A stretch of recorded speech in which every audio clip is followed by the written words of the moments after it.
Hello. Do you know what will come after the AI boom? Will it be virtual reality? Will it be AGI or metaverse? I think nothing of it, and I know the answer. But before we come and answer this certain question, I want to share with you paradigm, a context that is very important for this. And it's heavily inspired by Cinnamint Tech Tips video called Why AI Was Always Inevitable. I recommend you to watch it. It's a fascinating deep dive into various times, ages of technology. Every decade we have a change, a very radical change to how we operate technology, digital technology, to how we operate internet, mobile devices, etc. When I'm talking now about technology, as many people around me, I mean turnings of digital technology. But as we'll see later, it is not the only thing we can focus on. When computers appeared, firstly they were used by large institutions, often governmental institutions, sometimes universities, and they were amazingly big, large machines that calculated stuff. Basically, they were computers because they were computing very certain results. They didn't have any visual interface, they did not have operating system as we see it today, they did not have applications, of course, there was nothing of it. Instead, there was a command line. And the first turning, the first change of this era that came, it was the 80s, when computers turned personal. So now everyone who wants it, who needs it, can buy a computer, can use a computer at home or at a workplace, but still it's quite a niche thing. So not everyone actually needs them, not everyone uses them, they're not everywhere and not very popular still at that point. Of course, various institutions continue to explore them, to use them for various things and tasks. Thousands of people start to buy computers for their homes. The next turning is 90s. Suddenly, everything needs to be visual, graphic. We have to operate our technology, digital technology, with understandable visual language, with a system that looks nearly the same as our today's time Windows or macOS or Android looks like. We do not need to use code or command line so much. Windows. You now may use those CD-ROMs, CD drives to use media, to watch media, to record pictures into visual paradigm starts to take over this command line, prompt and textual and coding paradigm that was before that. Then nearly the year Y2K, we start to have internet boom. Internet goes everywhere in 2000s. So what does it mean? It means that various institutions start to use internet, that internet goes to home, that universities start to use internet a lot, that internet becomes mainstream, it becomes just a part of our culture. From something very geek and niche, internet becomes something that almost everyone uses, at least in the Western world. I'm not from the Western world as you know it, and I will tell you about what I came through. If 80s was a time of personal computer, 90s was a time of visual media and visual operating systems, Y2K and 2000s were a time of internet boom, then 2010s became a time of mobile devices. Suddenly, all of those digital technologies go to our mobile devices, basically to our pockets. Now, from our pocket, we can browse the internet, we can communicate with anyone, we can search for any information, and all of those things that before that were usable only inside those giant boxes, and then behind those smaller but still large stationary static computers now are portable. We have mobile phones, we have tablets, we have laptops. They are basically taking over the entire world. So what happens in 2020s? Of course, AI boom. Now suddenly everyone tries to insert a chatbot. Now suddenly everyone starts to use those neural networks, language models. image generators, AI stuff everywhere. Many things are actually done with AI. Social medias are doing different measures to prevent AI overuse. Hundreds and hundreds of AI startups are popping off and then turning down. AI boom, the rise of which we seen just a year or two ago, even though AI was a thing for a very long time. Still, it was a thing for geeks, and now it's something in the mainstream that everyone uses. I started to use AI, chatbots, and all of those things nearly 2 years ago. I have a lot of experience with both textual AI, image AI, and even video generation AI. I done multiple projects for clients and for myself using it, but still I have a very dual attitude to all of artificial intelligence. So it is a turning that we live through now and that we can see happening today. But what will be the next turning? How will people use technology in the next decade?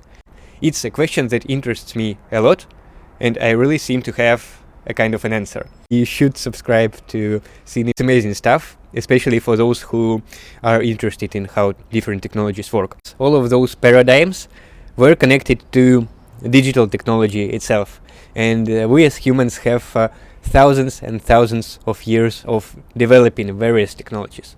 A lot of technologies connected to transport, to science, to creative spheres and topics, to writing and alphabets, to culture, to religion, to from cooking to traveling. We have various technologies for any of these set of practices that we use and that we develop as people. I would also like to share my own experience with all of those paradigms and why I think it matters.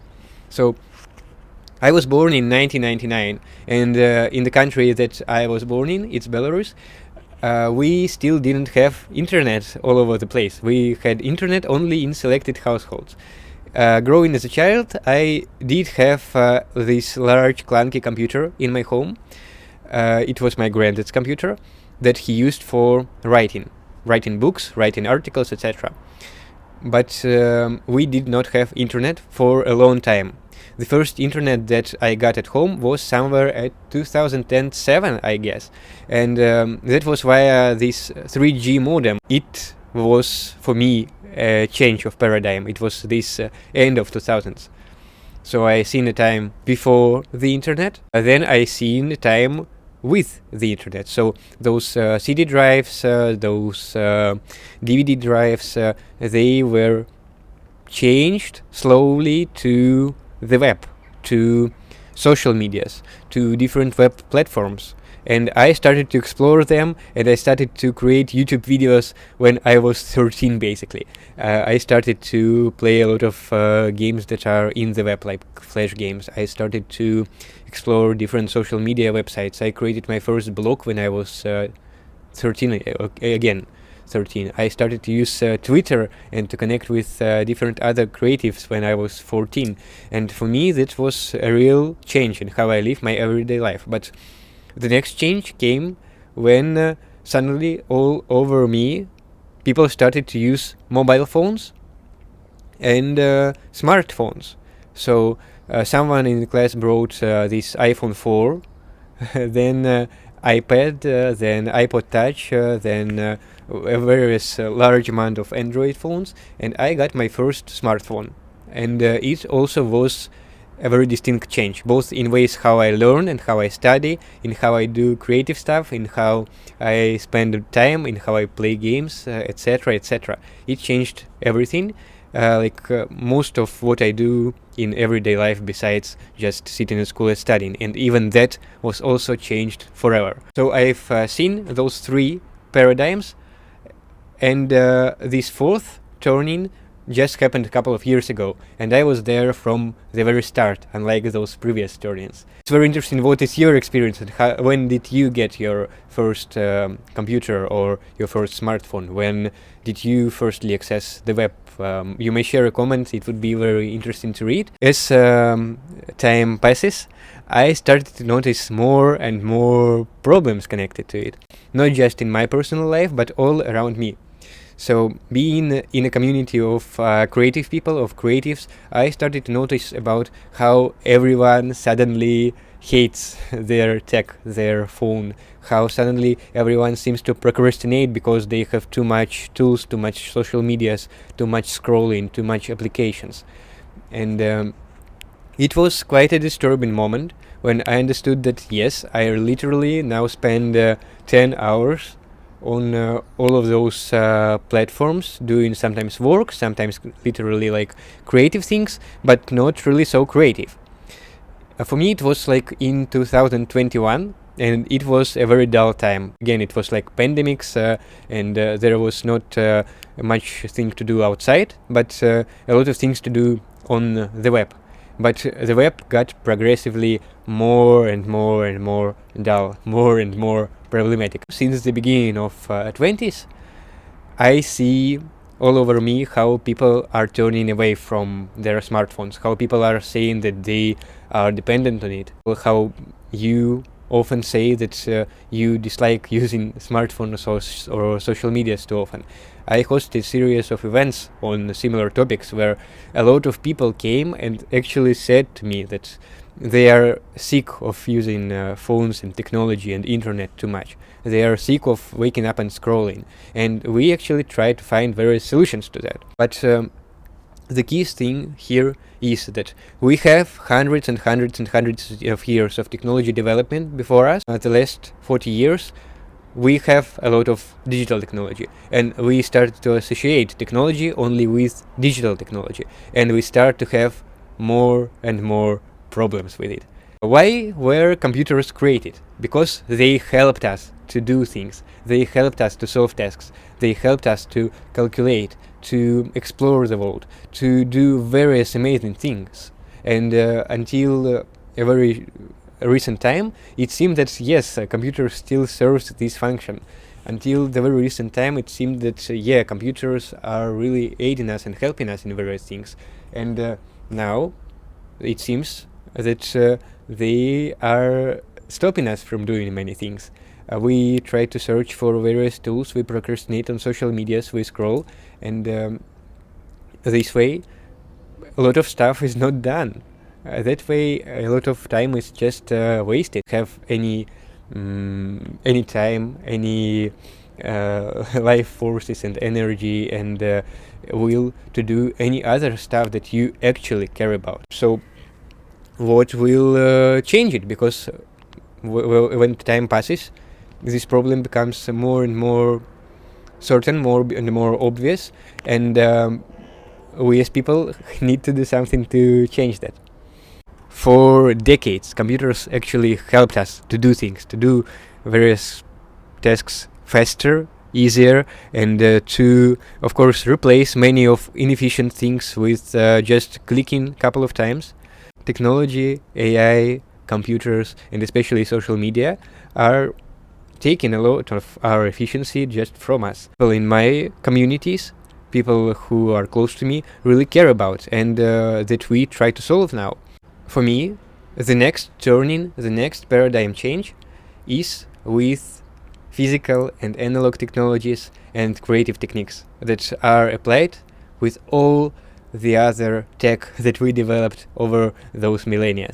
So you see, I mentioned a lot of other kinds of technologies that humans invented, connected to travel, they are connected to solving things, they are connected to everyday life, they are connected to society, to communication, to creativity, to a lot of things. In every of them we have hundreds of inventions, hundreds of things that are continuously being developed by actual people here and now.